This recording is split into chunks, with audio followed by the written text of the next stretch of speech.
Hello and welcome to this beginner tutorial on crochet. So crochet is an amazing craft, I'm sure you've already discovered, that can open up endless creative possibilities. So this is a complete beginner first lesson tutorial. So what do you need to crochet? You need a crochet hook and you need some yarn. Both of these can be sourced quite inexpensively in your local craft store. You can get them off internet. There are specialized shops. And what essentially crochet is creating beautiful knots. So that's what we are going to be doing. That's what we're going to be learning, how to make a beautiful knots. And when you make these in various combinations, they become stitches, and stitches become stitch patterns, and they become projects. So we need to start with a loop on the hook. So how do we get this loop on the hook? We usually start with a slip knot.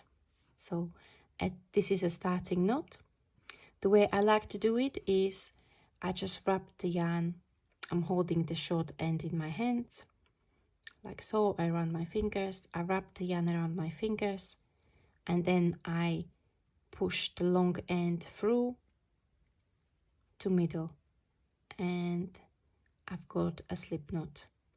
So when I pull on the long tail, it makes the slip knot become smaller, the circumference becomes smaller. When I pull on it, you can see that I'm adding more of the long tail yarn. So again, and slowly I take the short end, wrap it around my fingers, and I'll go in the middle, and then I pull on the loop like so. Now we'll take that loop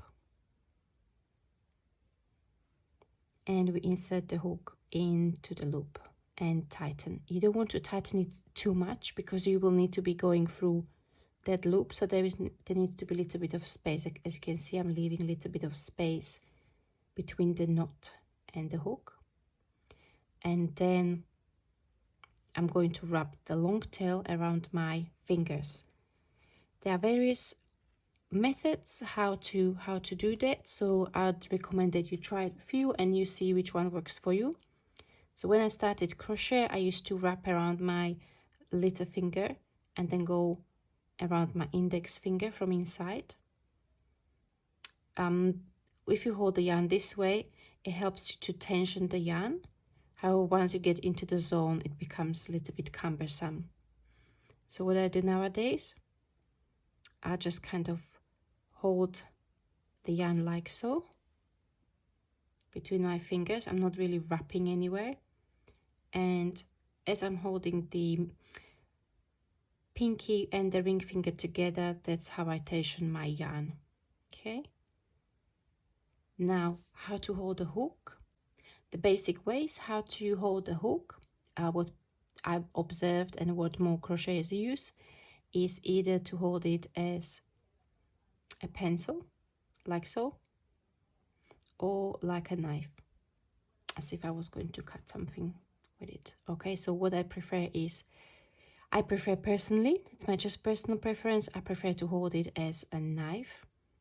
I feel like I've got more control over what's happening this way, but whichever way works best for you is the way that you're going to be using. Okay, so today we will be starting with chains. So that's this lesson. You can make long chains and use it, for example, for bunting, garlands, whatever you like. And it's a great way how to start crocheting, start getting used to holding your yarn, holding your hook, and just basically seeing what's happening there. Okay, so to chain, what I also like to do when I'm crocheting, I like to use my thumb and my middle finger to hold on to the short yarn at the beginning. As you can see, this is what I'm doing here. If I don't do it, I feel like I don't really have a control over what's happening here, because you can see if I wrap the yarn, it's just going to go around, so I don't really feel like I'm in control of the yarn or what is happening on the hook.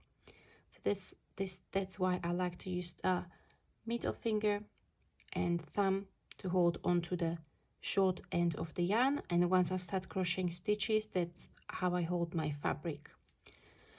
So let's get back to the chains.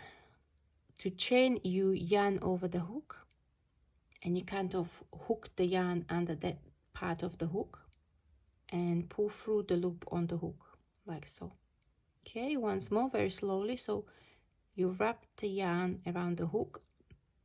To me it seems like I'm wrapping outside in. Okay, again, I'm wrapping from outside in under that hook of your crochet hook and pull through once more. As you can see now, as I'm making more chains, this part of the project is kind of elongating, and I feel like as I'm making more chains, I'm less in control of what's happening on the hook. So what I usually just do, I just move my fingers upwards.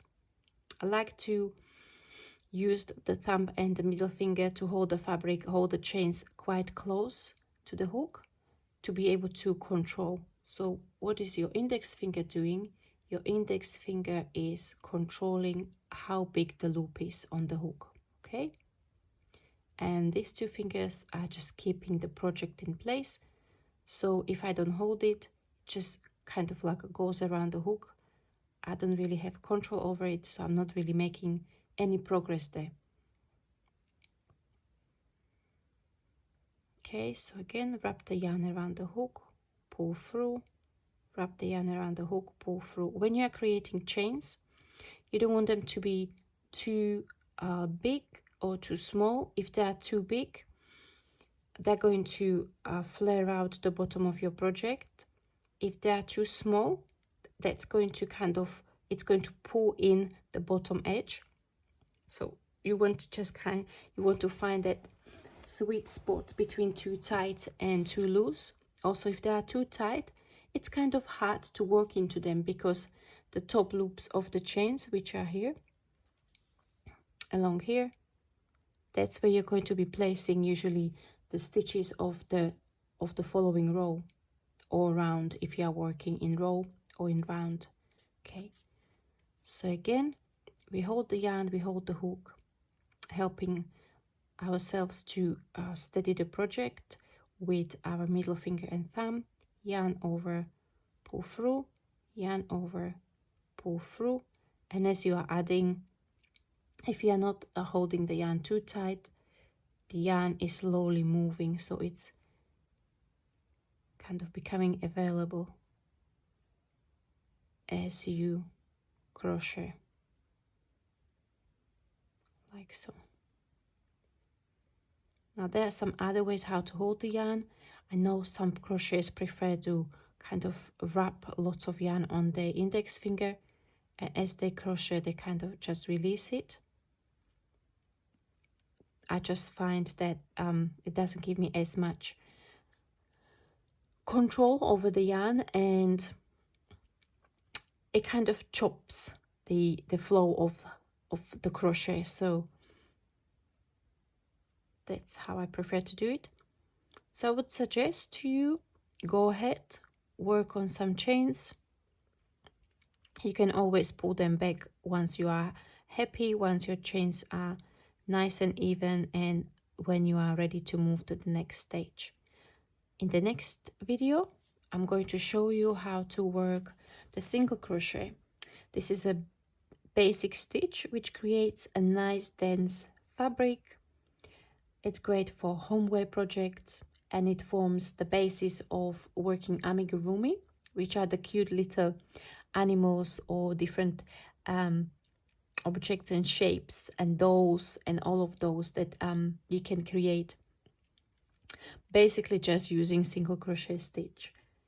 And then from then on, we're just going to be building. Every lesson we will learn another stitch, so that after a few lessons you will have the confidence to take a pattern and start working on your patterns or create your own patterns.